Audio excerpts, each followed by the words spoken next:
জন্মটাই হচ্ছে জালিয়াত লগ্নে।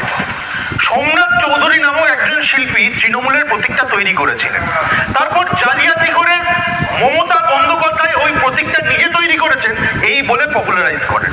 তাহলে একটা দল যাদের জন্মই জালিয়াতি দিয়ে, সেই দল কোথায় যেতে পারে আমরা আজকে দেখতে পাচ্ছি?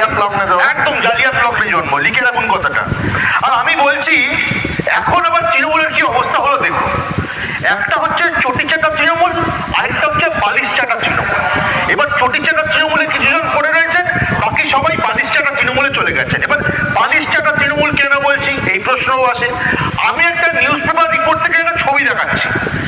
এইটা হচ্ছে বালিশ চাটা তৃণমূলের মহান নেতা ঋতব্রত বন্দ্যোপাধ্যায়ের ছবি, যেটা একটা নিউজ পেপার রিপোর্টে পাবলিশ হয়েছিল। এবার ইনি জিভ দিয়ে যা জিমনাস্টিক্স একসময় দেখিয়েছেন, আমি হরফ করে বলতে পারি এনাকে যদি অলিম্পিকে পাঠানো হতো, ইনি জিভ দিয়ে জিমনাস্টিক্স দেখিয়ে একটা গোল্ড